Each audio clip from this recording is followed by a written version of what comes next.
প্রিয় দর্শক, সাকিব এবং মাশরাফিকে নিয়ে একটি নতুন মন্তব্য দিল সোহান। চলুন আমরা জেনে নিই। জাতীয় দলের অধিনায়ক থাকাকালীন 2018 সালে জাতীয় সংসদের সদস্য হয়েছিল মাশরাফি বিন মোর্তেজা। ক্ষমতাসীন আওয়ামী লীগ থেকে মনোনয়ন নিয়ে চলতি বছর আবারও নির্বাচিত হন সংসদ সদস্য। একইভাবে নির্বাচিত হয়েছিলেন সাকিব আল হাসানও। ক্রিকেটে থাকাকালীন রাজনীতিতে যোগ দেওয়ায় অনেক সমালোচনার জন্ম দিয়েছিল এই দুই তারকা। সাম্প্রতিক ছাত্র জনতার আন্দোলনে শেখ হাসিনা পদত্যাগ পর কোণঠাসা অবস্থায় আওয়ামী লীগ ভেঙে গিয়েছে সংসদও।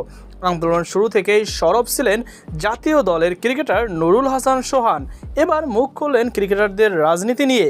আজ রোববার মিরপুরে গণমাধ্যমের মুখোমুখি হন সোহান। আহ্বান করেন ক্রিকেট আর রাজনীতি একসঙ্গে না চালানোর। সোহান বলেন, সক্রিয়ভাবে রাজনীতি করে জাতীয় দলে খেলা কখনোই উচিত নয়। রাজনীতি একটা বড় ব্যাপার।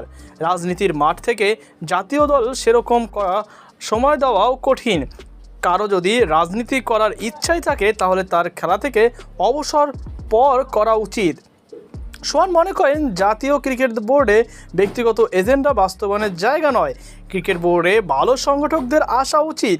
ক্রিকেট বোর্ড ব্যক্তিগত এজেন্ডা বাস্তবায়নের জায়গা না।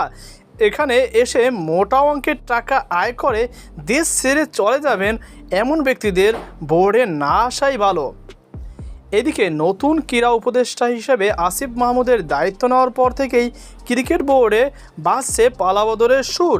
আসিফ মাহমুদের দায়িত্ব নেওয়ার পর প্রথম দিনেই আলোচনায় ছিল বিসিবি, বাফুফে সহ ক্রীড়া ফেডারেশনগুলোর কীভাবে পরিবর্তন আসবে। যদিও খুব সংক্ষেপে জানালেন এসব ব্যাপারে আরও খানিক আলোচনা দরকার। তবে বাংলাদেশ ক্রিকেট বোর্ডের জন্য আইসিসির সঙ্গে আগে আলাপ করতে চান নতুন ক্রীড়া উপদেষ্টা।